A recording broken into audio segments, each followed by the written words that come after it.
Nakikita pa ba ninyo ako? Charot lang. Medyo nangingitim na ako dahil sa summer ang weather dito. At yun nga medyo nagda-dark na yung, skin color natin pero wala na tayong pakialam diyan. Hindi naman 'yan ang ating pag-uusapan. Another motivational or motivation video na naman 'to para sa ating mga kababayan na nagbabalak at gustong pumunta dito sa Spain. Kung kayo ay nangangarap na tumagal, worth it ba ang Spain? Iko-consider niyo ba ang Spain? Tatagal ba kayo? For a long-term, planning at desisyon niyo na tumagal sa isang bansa, bibigyan ko kayo ng kaunting idea kung paano at bakit tumatagal ang mga Pinoy, ang mga OFW dito sa Spain. Welcome to my channel, Nathaniel Travels. Kung bago ka pa lang pala sa aking channel, you can subscribe. Ako ay nagbibigay ng information, experiences, ideas about moving and living here in Spain. And welcome to my channel, Nathaniel Travels. Speaking of weather, isa yan sa mga nagustuhan ko dito sa Spain. Very warm, kahit na mainit ang summer. Pero let's say for example, pagdating ng end ng March, April, May, maganda yung weather. Tapos September, October, hanggang sa middle ng November, maganda ang weather. Yung pinaka-winter lang talaga dito, yung dulo ng November, December, January, February. Pero kung tutusin, kaya naman, pwedeng mag-survive. Unlike other countries na talagang sobrang lamig. Like sa Scandinavian countries, for example, Norway, Sweden, gayon super lamig. Ang haba ng kanilang taglamig at sobrang kapal ng snow doon. Samantalang dito sa Spain, meron lang yung part na nag snow yung mga bundok-bundok talaga. Like for example, dito sa Madrid, doon sa pinakabundok, sa Sierra Nevada. Pero kung titignan mo in general, hindi talaga nag-Spain sa hindi talaga nag-snow sa Spain dahil very warm yung weather at saka nandito siya malapit sa Mediterranean Sea, malapit siya sa Africa, nasa south siya ng Europe. Kaya yan siguro yung isang reason kung bakit tumatagal din ang ating mga kababayan na nandito sa Spain dahil sa weather. Marami tayong kababayan ang nakatira sa mga islas gaya ng Islas Baleares, like Mallorca, Menorca, Formentera, at Ibiza, na super warm yung weather all throughout the year. Yung mga kababayan naman natin na nandun sa Islas Canarias gaya ng Tenerife, yung mga islas doon, super mainit siya. I think subtropical yung label or yung parang category ng kanilang klima doon. So, madalang or walang snow talaga doon. Ang alam ko, pwede kang magtanim ng saging doon. Dahil yung mga saging na dinadala dito sa peninsula ng Madrid ay yung iba galing ng Islas Canarias. Dito sa peninsula ng Spain rather. Galing siya sa Islas Canarias. So, napakaganda ng weather talaga ng Espanya. Another thing na gusto kong share is yung food. Somehow merong similarity yung pagkain ng Spain at saka Pilipinas. Siguro naimpluwensyahan dati nung sinakop tayo ng Spain sa Pilipinas. Like for example, yung pinaka-favorite ko dito, paella. Paella dahil meron siyang rice. So meron yung part ng Valencia na talagang pwede kang magtanim ng rice. Kung iisipin mo, merong rice sa Spain. Yes, nakakapagtanim sila. Kasi nung nandun ako sa Valencia, nakita ko yung rice field. And nagtatanim naman sila every summer. So talagang gusto ko yung may rice, yung paella, dahil parang meron akong connection sa Pilipinas. Maraming Pilipino, by the way, dito sa Comunidad Valenciana, like Valencia, Alicante, Castellon, maraming Pilipino doon. And meron din yung mga, for example, yung morcilla. Yung morcilla naman, para siyang sausage na made of dugo. So parang somehow may similarity siya sa dinuguan. Pero yung dinuguan kasi meron siyang sabaw. Yung morcilla naman para siyang sausage na nakabalot sa intestine yun, di ba, ng baka or baboy. And meron din sila ditong empanada. Parang similar sa Ilocos empanada. Meron din sila dito mga dishes na talagang yung mga karne ganyan na parang parehas. Meron akong parang nakita na, ang tawag doon, yung parang siyang, hindi naman kaldereta, ang tawag doon, menudo ata, parang ganyan. And then yung lechon natin, yung malaking baboy sa atin, ginagamit natin. Sa kanila meron din silang cochinillo, yung baby pig naman yung kanilang ginagamit. So meron yung mga, pagkaing ganyan. Meron pa yung isa, yung leche flan. Meron naman silang version dito, yung crema Catalunya ata or crema Barcelona, parang ganyan, or crema Catalunya, na puwede mo siyang mabili sa Mercadona. Yung Mercadona yung parang SM supermarket nila dito. And more food na parang, ay parang sa Pilipinas 'no. Although dito hindi sila masyadong ma-rice, pero ma-bread sila. At saka more on bocadillo lang sila, yung parang mga sandwiches. Tapos wala masyadong ganap 'pag sa breakfast, hindi sila masyadong kumakain. So somehow, meron yung mga pagkain na almost similar 'no, sa Philippines versus, sa Spain. Pero siguro dito sa Spain ang something lang na hindi ko, gusto ay very limited yung choices ng prutas at tsaka gulay, lalo-lalo na sa gulay. Bilang isang Ilocano 'no, nasanay ako sa gulay na kahit yung mga damo-damo sa Pilipinas kinakain na. Dito kasi mahirap, and then I find it walang lasa. Like for example yung talong, yung ano ba, sibuyas, yung mga ganyan. Ang lalaki ng mga sizes nila pero feel ko walang lasa. Sa Pilipinas kasi kahit maliliit yung mga sibuyas, something like that, pero malasa siya. Kahit maliit, malasa. Char. Okay, another topic. Feel ko dito, pagdating sa trabaho, very chill. Yung mga amo dito kasi chill. Well, marami sa atin talaga na nandito sa Spain ang nagtatrabaho kaya magandang i-discuss din 'to 'no. Chill yung mga amo, although hindi lahat, Meron din naman yung mga amo na toxic or traumatic 'no. Majority chill sila, meron silang siesta, meron kang free time. Bina-value naman nila yung, bakasyon ng mga kababayan natin. Meron nga akong kilala na yung amo na mismo yung bumibili ng plane ticket para si kabayan ay makabalik ng Pilipinas, 'di ba, sana all. So, yung yung mga amo dito alam nila yung work-life balance kasi gano'n din lang naman sila. Binabalanse nila lahat, hindi puwedeng trabaho lahat 'no. Kung halimbawa magtatrabaho ka ng from 7 or 8 hanggang 2, ta's pagdating ng 3 o'clock ganyan hanggang 5 or 6 puwedeng pahinga ka ganyan. At least alam naman nila hindi naman tayo kalabaw na kailangan hindi na magpahinga. Although yung kalabaw naman nagpapahinga pa yun, 'di ba?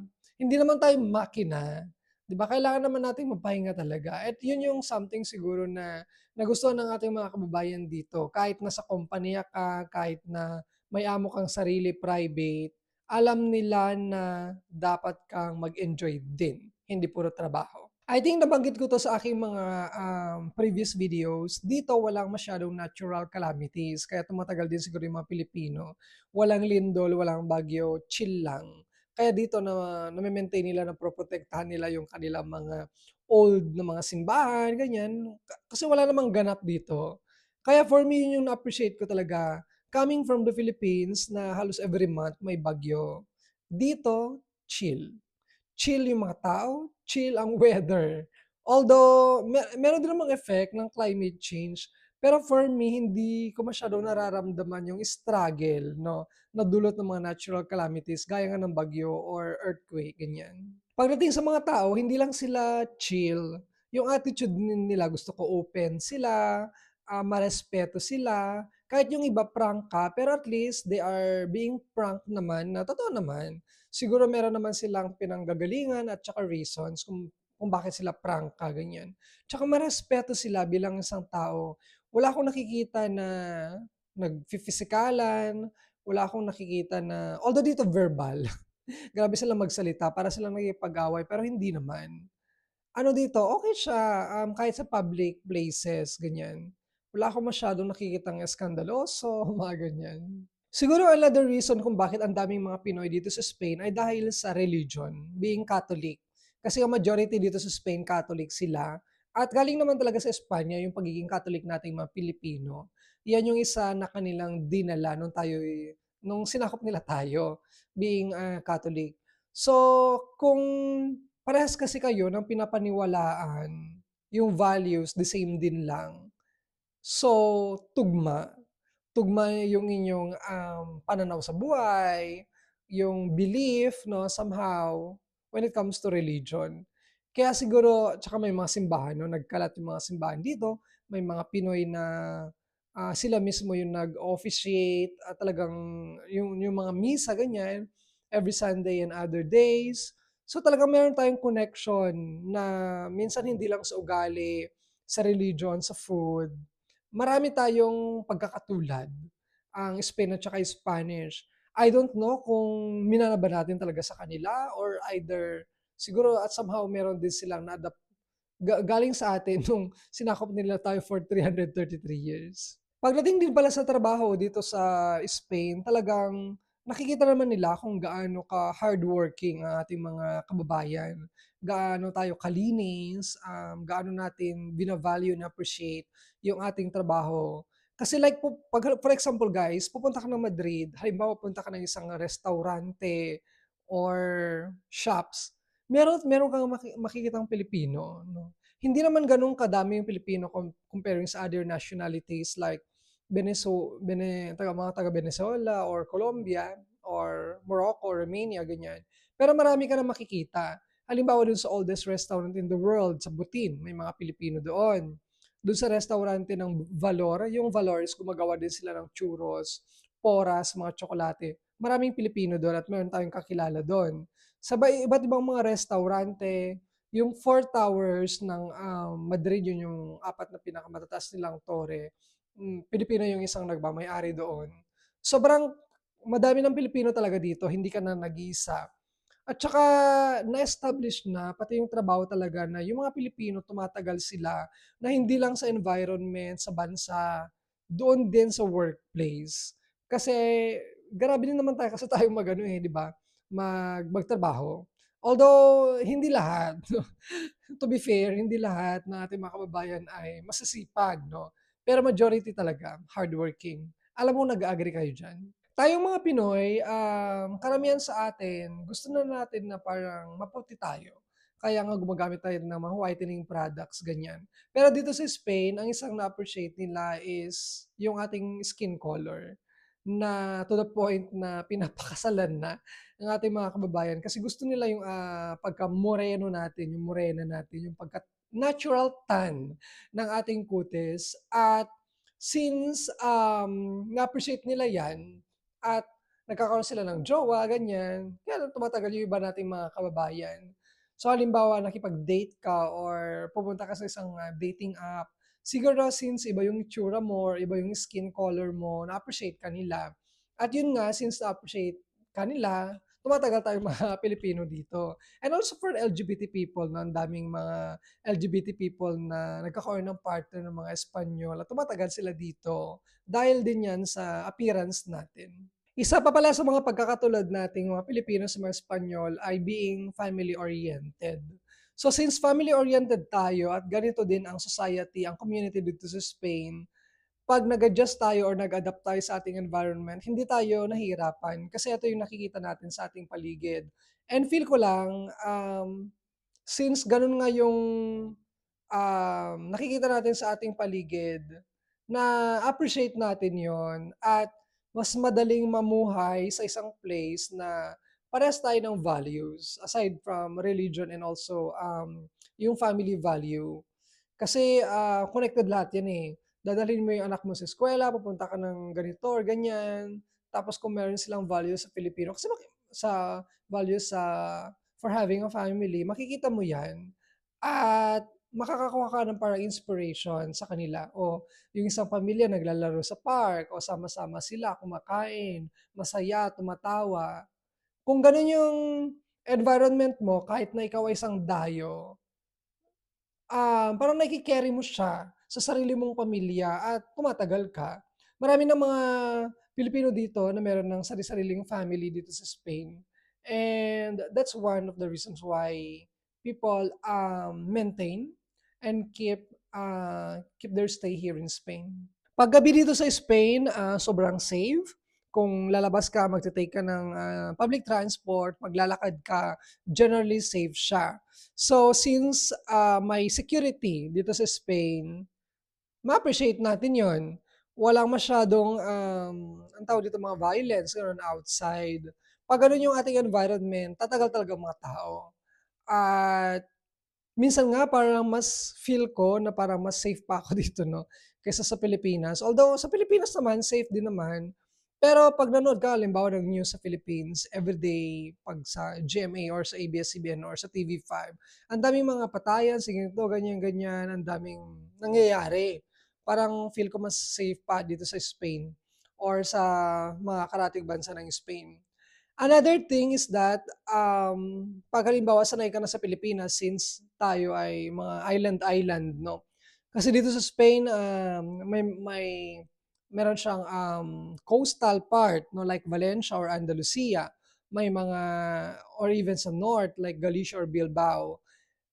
Marami siyang isla like sa Andalusia part, Islas Baleares, Islas Canarias. So kung sanay kang mamumuhay sa pangingisda, for example, sa dagat, pagsu-swimming, sand, 'pag napunta ka sa mga islang ito, hindi ka masyadong mag-a-adjust. Siguro sa ano na lang, ano ba, sa language, gano'n na lang siguro. Marami tayong kababayan actually ang meron na naninirahan, nagtatrabaho sa mga islas. Dahil siguro hindi sila masyadong nag-adjust since siguro 'no, malapit yung bahay nila sa dagat 'no, sa tubig sa Pilipinas. At siguro isa sa mga nagki ng ating mga kababayan dito sa Spain ay ang quality ng buhay. Feel ko dito napaka-convenient. Hindi stressful ang pagko-commute, hindi stressful ang paglalakad or pagpunta kung saan-saan, hindi stressful ang pagpunta sa mga offices, hindi stressful, hindi ko alam. Hindi ko siya ma-explain pero mas nai-stress ako 'pag nandun ako sa Pilipinas 'no. Dito parang feel ko mas magaan yung buhay. Kahit siguro yung mga kababayan natin, yung iba hindi na masyadong ipon 'no. Pero dito hindi ko alam, magaan, magaan siya. Sa pagda-drive, sa pagpunta sa hospital, pagpunta sa mga supermarkets, parang feel ko mas organized dito at lahat ng mga basic need mo, something like that, naipro-provide ng government at maganda, maayos talaga. So yun. And also again, hospitalization kaya nga marami nang tumatagal dito. Nagbabayad ka ng seguridad sosyal at saka nakukuha mo naman siya through, medical services. So 'pag sa Pilipinas, good luck na lang, ganyan. Good luck sa bills. Parang mas mamamatay sabi nila, mamamatay ka muna sa mga bills kaysa sa, anong tawag nun? Kaysa sa pagte-treat sa'yo 'no, sa nararamdaman mo, sa sakit mo, ganyan. 'Pag nakita mo sa bill ma ma ma masho-shock ka, matu-trauma ka. 'Pag dito, libre, kahit yung mga buntis. Alam ko meron akong kilala diyan, na buntis na Pilipino. Dito siya nabuntis, na parang ang sabi niya is even yung diaper ng bata pino-provide. At saka pagkapanganak ata ng bata is like, meron siyang nakukuha na benefit, monetary ata from the ayuntamiento or yung town hall. Meron din dito sa Spain yung Red Cross or mga church group at sila ay nagbibigay din ng help, ng ayuda para sa mga walang-wala. Dito sa Spain minsan, or dito sa Spain yung mga unemployed, nakaka-receive din sila ng ayuda or yung help from the government. At talagang ginagawa naman yung part ng government na mas, matulungan yung mga nangangailangan. Feel ko, dito hindi naman perfect, feel ko meron ding corruption, pero makikita mo na talagang, binibigay nila kung ano yung budget at nakalaan, for example, for infrastructure. Dito wala akong nakikita na binubungkal na mga, daanan, maayos siya. Hindi gaya sa Pilipinas na kahit parang ang ganda-ganda pa ng ano 'no, tapos binubungkal na 'yan. Maraming park anywhere, kahit sa mga coastal merong mga running, bicycle park. Talagang vina-value din nila yung pedestrian, hindi puwedeng, parang ano, bubusinahan ka na lang 'no. Sa Pilipinas parang ikaw ikaw yung mag-a-adjust, hindi yung ano, yung mga kotse. Dito hindi, talagang vina-value nila. So, napakarami talagang, magagandang bagay dito sa Spain na sa tingin ko, at this point in time na realize ninyo. For me, there is nothing wrong, living abroad. Basta mas maganda yung ating environment, yung mga benepisyo, ganyan. Okay din naman, I love Philippines. Puwede naman kayong magbakasyon dun, eh. So at somehow nakabigay ako ng konting idea sa inyo kung ano ba, itutuloy pa ba ninyo ang pagpunta sa Spain, for a long time? I hope 'no, nakapagbigay ako ng konting information. Siguro hindi ko man na-cover lahat at kung meron man kayong question, you can go to our comment section. Pero somehow siguro bigay naman ako 'no, ng idea, information sa inyo. And at the end of the day, it's your decision kung magma-migrate pa ba kayo dito, magko-cross country, magpu-pursue ng studies, ng education. So, it's all your decision, guys. Ako dati hindi ko naman binalak talaga na mag-abroad, but then nandito na ako, hindi ko rin na-realize na bakit ako tumagal. So, yung mga binanggit ko kanina ay yun yung mga reasons din kung bakit din ako tumagal dito sa Spain. Ayun. Kung meron kayong katanungan, again, go to our comment section. Siyempre hindi naman ako perfect at hindi ko puwedeng i-cover lahat or hindi ko hangga't wala sigurong nagtatanong, hindi ko siya mare-realize na kung ano yung mga kuryosidad ninyo, 'no? So, mag-iisip pa ako ng maraming mga content about, moving and living here in Spain to give you guys idea. Para naman pagdating niyo rito or kung may mga doodles kayo at at some point baka makatulong ako 'no, sa inyo. So, hanggang dito na lang ang video na 'to. This has been Nathaniel. Kung hindi ka pa again nakaka-subscribe sa aking channel, you can subscribe and don't forget to share these words, this video to your family and friends. Kita-kits po tayo sa mga next videos ko. Maraming maraming salamat.